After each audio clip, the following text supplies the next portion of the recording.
Gemara in Masechet Ketubot, page 77b, discusses how to heal a Baal Haratan, that same disease that we're talking about that you can get from flies. Now they explain what is this Baal Haratan. It's a growth in the brain. We call it today tumor. And the actual discussion of the procedure is in the Gemara. The Gemara actually talks about what exactly they did to remove this brain tumor. And they talk about how the knife that they had to use had to be very, very sharp, very precise. But unlike today, where they use a saw or sometimes a laser to cut the head, which creates a lot of blood, damage, and very, very difficult recovery, the sages had much, much better way.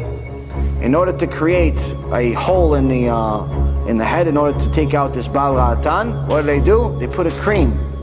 They put a very, very special type of cream on the skull, which would make it soft, and they could open it with the very simple incision. So doctors today are not the most advanced. Just a few decades ago, there was a new disease that came to the world, according to scientists, called AIDS. And they say that the originator of the AIDS, or the HIV virus that later becomes AIDS, is the monkey. There's two interesting things about this. It's not new. Midrash Rabbah and the Gemara Masechet Sotah, so it's in two places. Both of these things were written 2,000 years ago. Any place that has a high level of promiscuity will have a plague of germs that destroy the body, specifically the white blood cells.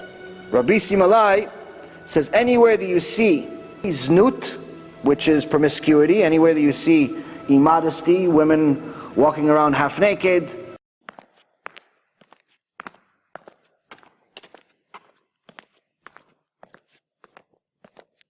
which has become common today, or people that are promiscuous, which is celebrated today in our world. So he says anywhere that you see znut, Andralamusi comes to the world and kills good and bad. Andralamusi is another name for AIDS. It's just the Gemara's language of AIDS.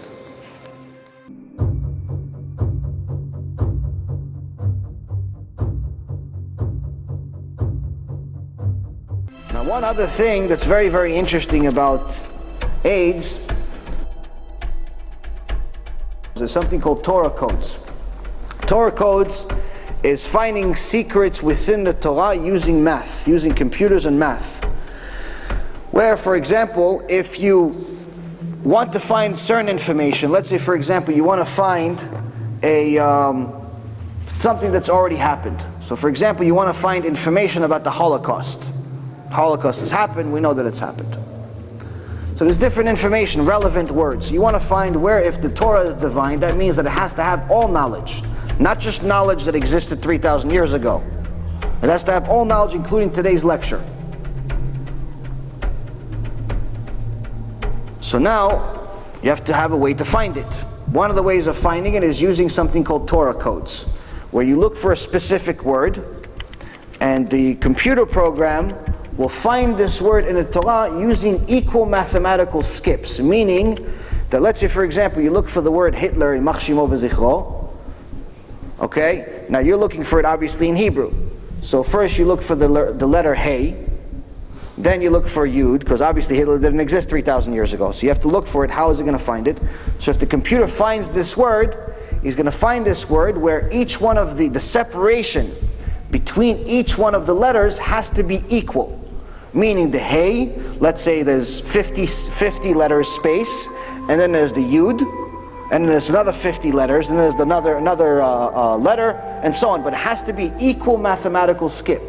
Meaning, in order for you to see that this is actually not just a random word,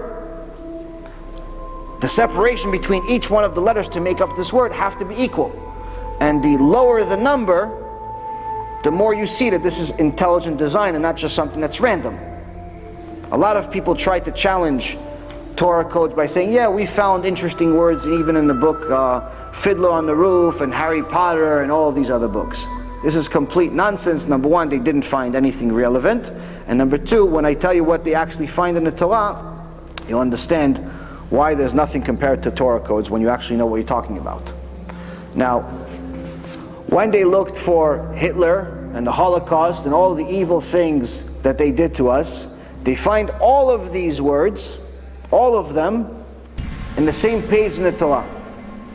And not only do they find all of these relevant words, whether it's Hitler, or it's the Shoah, which is the Hebrew word for Holocaust, or it's different sergeants that he had, the generals that he had, or the concentration camps, the gas chambers, all of these relevant words that are hard to say and hard to hear, but all of these words are exactly on the same page in the Torah. And what is that page talking about? It talks about what happens when Am Yisrael doesn't listen to Hashem, the punishment we get. So you see that the page that you find all of these words is the very same page that is relevant to these words. So now, in the Torah, you're going to find interesting codes, you're going to find a lot of interesting things. One of the things that the Torah forbids is homosexuality. Forbids homosexuality. Hashem says you're not allowed to be a homosexual. Now, when you're looking for the word AIDS in the Torah, and anything relevant to AIDS, whether it's the doctors behind it, that discovered it, the scientists, and the originator, which is the monkey, all of those words you find on the same page. What's the page talking about? Two things: homosexuality and bestiality.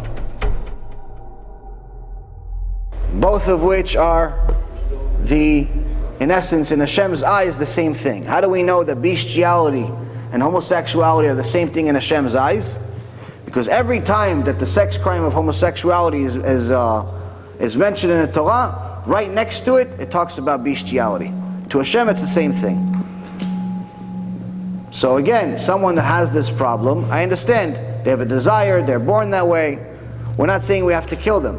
But just because someone has a desire does not mean they have to act on it.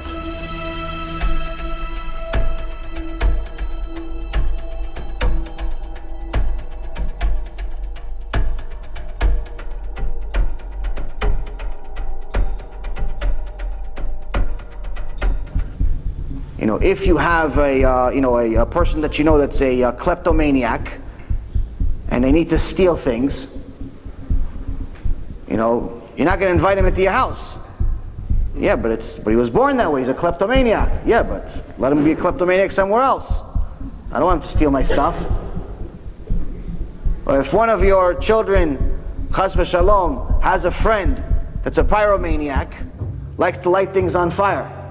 Yeah, but Ima, it's my friend. Yeah, but he's going to burn our house, Bubby. Go play in his house. Burn his house. Won't burn my house. Yeah, but he was born that way, Ima. Okay, let him be born that way over there. Meaning that just because someone has a desire doesn't mean we have to accept it to be politically correct. This is all complete nonsense. We have to do what the Torah says, because now that we see all of these proofs, we know for sure that Hashem is the one that told us.